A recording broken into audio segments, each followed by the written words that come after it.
Hello guys, welcome back our Ammulu princess channel. Guys, ఇప్పుడైతే తమ్నేల్లో పెట్టిన ప్రకారం AP ICET council 2024 universities and government కాలేజ్లో అయితే సీట్ వచ్చింది. బట్ మేము ఫీజు రియంబర్స్మెంట్కి ఎలిజిబుల్ అయినా సరే జీరో చూపించడం లేదు. సో ఏం చేయాలి, ఎవరి దగ్గరికి పోవాలి, ఏం చేయాలని చెప్పి అడుగుతున్నారు. నేను ఒక క్లారిటీ అయితే ఇచ్చేస్తాను. సో ఎవరికి జీరో పడకపోతే వాళ్ళు ఎక్కడికి వెళ్ళాలి ఏంటి అని చెప్పి ఒక క్లారిటీ ఇస్తాను. సో వీడియోని లాస్ట్ వరకు అయితే చూడండి. సో ఎక్కడైతే స్కిప్ చేయకండి, ఓకేనా. సో ఈ వీడియోని అయితే ఖచ్చితంగా లైక్ చేయండి, షేర్ చేయండి. ఎవరైనా ఫస్ట్ టైం విజిట్ చేసి ఉంటే మన ఛానల్ని సబ్స్క్రైబ్ చేసుకోండి. సో ఇంతకుముందు వీడియోస్ కూడా చూడండి, మీకు ఒక క్లారిటీ అనేది వస్తుంది, ఓకేనా. సో ఇప్పుడు ప్రీవియస్గా ఏమేమి వీడియోస్ చేసాను అవన్నీ కూడా చూస్తే మీకు ఒక క్లారిటీ వస్తుంది, ఓకేనా. సో ఇప్పుడైతే చూద్దాము. సో ఇక్కడైతే చూసుకోండి. సో యూనివర్సిటీలో సీట్ వచ్చిన వాళ్ళకి ఎలా ఉంటుంది అంటే, సో యూనివర్సిటీలో సీట్ వస్తే సో ఫీజు రియంబర్స్మెంట్ ఎవరికి వస్తుందని ముందైతే ఒకటి చెప్తాను. ఫీజు రియంబర్స్మెంట్ అనేది గవర్నమెంట్ ఆఫీసర్స్ ఉంటారు, వాళ్ళ చిల్డ్రన్స్కి అయితే ఫీజు రియంబర్స్మెంట్ రాదు, ఓకేనా. ఇన్కమ్ అనేది 3 lakhs బిలో ఉన్న వాళ్ళకి, అలా ఉన్న వాళ్ళకి మాత్రమే ఫీజు రియంబర్స్మెంట్ వస్తుంది. సో మా దగ్గర ఇన్కమ్ సర్టిఫికేట్ ఉంది, మేము అన్నీ అప్లోడ్ చేసాము, మావన్నీ వెరిఫైడ్ అయినాయి, డాక్యుమెంట్స్ అన్నీ వెరిఫికేషన్ అయిపోయినాయి, అన్నీ ఎస్ అని వచ్చింది. కానీ ఇప్పుడు అలాట్మెంట్ ఆర్డర్ డౌన్లోడ్ చేసుకున్న తర్వాత మాకు ఫీజు రియంబర్స్మెంట్ అనేది నో అని వచ్చింది. సో నో అని వచ్చేసేసి కొంతమందికి నో వచ్చేస్తుంది, కొంతమందికి ఎస్ అని వచ్చి కూడా ఇక్కడ ఏం జరుగుతుందంటే జీరో కనపడదు అనమాట. సో ఇలా జీరో కనపడినప్పుడు మీరు ఏం చేయాలంటే, మీరు ఫీజు రియంబర్స్మెంట్కి మీరు ఎలిజిబుల్ అయితే అక్కడ ఖచ్చితంగా జీరో అనేది కంపల్సరీ అయితే కనపడాలి, ఓకేనా. సో యూనివర్సిటీస్లో జనరల్ సీట్ కానీ సెల్ఫ్ ఫినాన్స్ సీట్ కానీ వస్తే ఖచ్చితంగా మీరు ఫీజు రియంబర్స్మెంట్కి ఎలిజిబుల్ అయితే ఇక్కడ జీరో అనేది కంపల్సరీ రావాలి. ఇఫ్ ఇన్ కేస్ మీరు ఇక్కడ జీరో రాకపోతే మీరు ఏం చేయాలి అంటే యాప్సీ ఆఫీస్కి అయితే మీరు రావాలి. సెల్ఫ్ రిపోర్టింగ్ కంటే ముందే యాప్సీ ఆఫీస్కి వచ్చి ఆ తర్వాత సెల్ఫ్ రిపోర్టింగ్ అయితే చేయాలి. ఏపీఎస్సిహెచ్ యాప్సీ ఆఫీస్కి అయితే రావాలి. యాప్సీ ఆఫీస్ అనేది విజయవాడ గుంటూరు మధ్యలో మంగళగిరి అని ఒకటి ఉంటుంది ఊరు. ఆ మంగళగిరి అంటే మా ఊరే, మా ఊర్లోనే యాప్సీ ఆఫీస్ ఉంది. సో యాప్సీ ఆఫీస్కి ఒక 10 minutes టైం పడుతుంది, అంతకు మించి ఏం లేదు. సో సో యాప్సీ ఆఫీస్కి వచ్చేటప్పుడు మీ డాక్యుమెంట్స్ అన్నీ తీసుకొని రావాలి. అలాగే మీ ఇన్కమ్ సర్టిఫికేట్ కూడా తీసుకొని రావాలి. ఇలాంటి ఇష్యూస్ అయితే లాస్ట్ ఇయర్ అందరూ ఫేస్ చేశారు. సో వాళ్ళకి యూనివర్సిటీస్లో వచ్చినా గవర్నమెంట్ కాలేజ్లో వచ్చినా సరే వాళ్ళు ఫీజు రియంబర్స్మెంట్కి ఎలిజిబుల్ అయినా సరే వాళ్ళ డాక్యుమెంట్స్ అన్నీ వెరిఫై అయిపోయిన తర్వాత ఒక మెసేజ్ కూడా వచ్చింది వాళ్ళకి, వెరిఫైడ్ డాక్యుమెంట్స్ అని. అయినా కూడా మాకు ఈరోజు అలాట్మెంట్ ఆర్డర్ డౌన్లోడ్ చేసుకుంటే మాకు ఇక్కడ జీరో చూపించలేదు. సో మేము ఫీజు రియంబర్స్మెంట్కి ఎలిజిబుల్ కాదన్నట్టు మాకు రెండింటి దగ్గర అమౌంట్ వచ్చేసిందని చెప్పి చాలామందికి అయితే ఇష్యూస్ ఉంటాయి. సో ఎవరైతే ఫీజు రియంబర్స్మెంట్కి అయితే ఎలిజిబుల్ ఉన్నారో ఖచ్చితంగా వాళ్ళకి ఒక దగ్గర అయితే జీరో చూపించాల్సిందే. ఇక్కడ జీరో ఏంటి అంటే, సో ఎవరికైతే ఫీజు రియంబర్స్మెంట్ వస్తుందో వాళ్ళకి ఇక్కడ జీరో వస్తుంది, ఓకేనా. జీరో అంటే ఏంటంటే దీనికి మీనింగ్, మీరు సెల్ఫ్ రిపోర్టింగ్కి వెళ్ళినప్పుడు మీకు ఆ కాలేజ్ ఓకే అనుకున్నప్పుడు మీరైతే ఏం చేయాలి అంటే అక్కడ మీరు ఏ కాలేజ్ ఫీజు కట్టాల్సిన అవసరం లేదు. ఎప్పుడైతే స్కాలర్షిప్ వస్తుందో అప్పుడే ఫీజు కట్టాలి అని చెప్పి అక్కడ మీనింగ్ అనమాట, ఓకేనా. సో ఇక్కడైతే జీరో రావాలి కంపల్సరీ. ఎవరికైతే ఫీజు రియంబర్స్మెంట్ వస్తుందో వాళ్ళందరికైతే అక్కడ జీరో రావాలి. ఇక్కడ నేను చూపిస్తున్నా కూడా ఆ ప్లేస్లో జీరో అనేది రావాలి. మీకైతే జీరో రాకపోతే మీరు ఫీజు రియంబర్స్మెంట్కి ఎలిజిబుల్ అయ్యి మీ డాక్యుమెంట్స్ అన్నీ వెరిఫై అయిపోయి మీకు అయినా కూడా ఇక్కడ జీరో రాకుండా అమౌంట్ వస్తే ఖచ్చితంగా ఫస్ట్ మీరు యాప్సీ ఆఫీస్కి అయితే రావాలి. So Mangalagiri APPSC office, Neeladri towers, beside of 6th Battalion APSP camp. So 6th Battalion APSP camp, so Neeladri towers Mangalagiri. So 522503 pin code 522503. So Guntur and Vijayawada highway మధ్యలో మంగళగిరి అని చెప్పి ఒక ఊరైతే ఉంది. ఆ మంగళగిరిలో 6th Battalion అని చెప్పి పోలీసులది అయితే ఉంది. 6th Battalion అయితే ఉంది.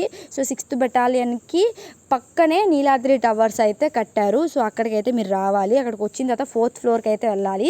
4th floorలో సెట్స్ అయితే అన్నీ కండక్ట్ చేస్తారు, ఆల్ సెట్స్. దాంట్లో ఐసెట్ కండక్ట్ చేసేది. సో 4th floorలో స్ట్రైట్కి రాగానే మీరు లెఫ్ట్ తిరిగి లెఫ్ట్లో అయితే ఉంటుంది, ఓకేనా. మీరు పైకి 4th floorకి వచ్చి వాళ్ళని అడిగితే ఐసెట్ ఎక్కడో మీకు చెప్పడం అయితే జరుగుతుంది, ఓకేనా. కంపల్సరీ మీరు యాప్సీకి వచ్చి మీరు మళ్ళీ ఇది సరి చేసుకొని న్యూ అలాట్మెంట్ ఆర్డర్ డౌన్లోడ్ చేసుకొని ఆ తర్వాత కాలేజ్కి వెళ్ళి సెల్ఫ్ రిపోర్టింగ్ అయితే చెయ్యాలి. సో మీరు ఇది మార్చుకోకుండా వెళ్ళారు అంటే సో మళ్ళీ మీరే ఇష్యూ అవుతుంది. మీ ఫీజు అనేది మీరే పే చేసుకోవాల్సి వస్తుంది. మీకు స్కాలర్షిప్ అనేది రాదు, ఎలిజిబుల్ అవ్వరు అనమాట.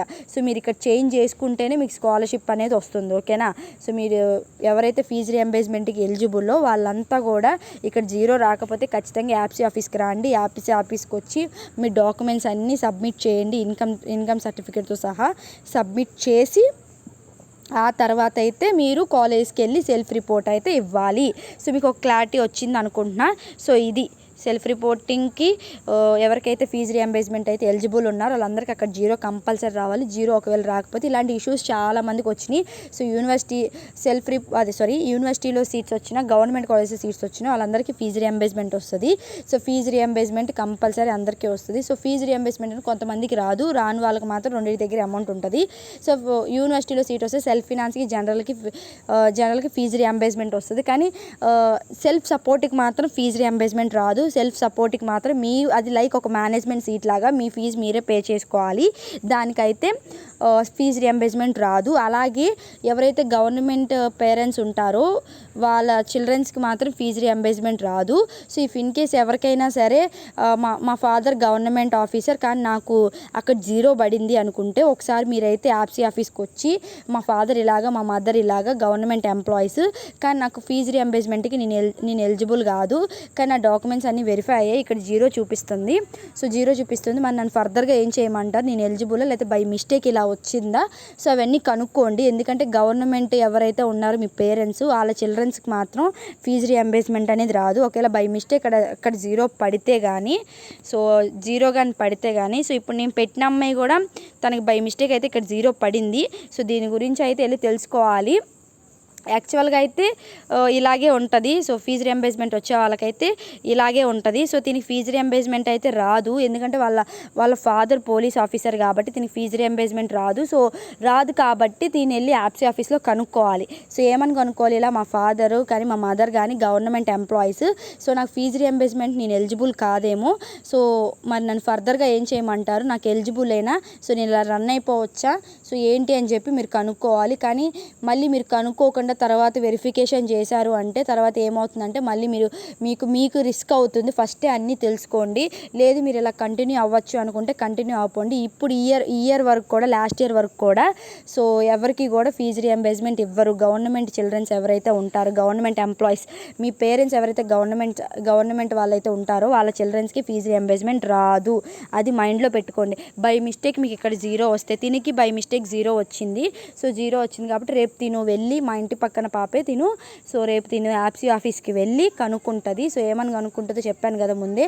సో ఇలా మా పేరెంట్స్ గవర్నమెంట్ ఎంప్లాయీస్ కానీ నాకు ఇక్కడ జీరో వచ్చింది, సో నాకు ఫీజు రియంబర్స్మెంట్కి నేను ఎలిజిబుల్ అయితే కాదు, ఎందుకంటే మా ఫాదర్ మా మదర్ కానీ గవర్నమెంట్ ఎంప్లాయీస్ కాబట్టి మరి నేనేం చేయాలి, ఫర్దర్గా నాకు ఏమైనా బై మిస్టేక్ పడిందా లేదంటే మీరు సరిచేసి నాకు కొత్త అలాట్మెంట్ ఇస్తారా అని చెప్పి మీరైతే అడగాలి. ఓకేనా. ఎందుకంటే మీకు ఫర్దర్గా ఏ ఇష్యూ రాకుండా ఉండాలంటే మీరు ఇలాగ ఫస్ట్ వెళ్ళి కనుక్కోవాలి. సో ఇది ఒక క్లారిటీ అయితే వచ్చింది అనుకున్నా. సో లైక్ చేయండి, షేర్ చేయండి, సబ్స్క్రైబ్ చేయండి. ఈ వీడియో మీకు వర్తబుల్ అయితే ఖచ్చితంగా కింద కమెంట్ చేయండి మీకు ఎలా అనిపించిందో. సో నా వీడియోస్ మీకు ఎలా అనిపిస్తున్నాయో కూడా కింద కమెంట్ చేసి సో నెక్స్ట్ ఏ వీడియో చేయాలో కూడా నాకు చెప్పండి. So thank you for watching. Signing off Ammulu princess.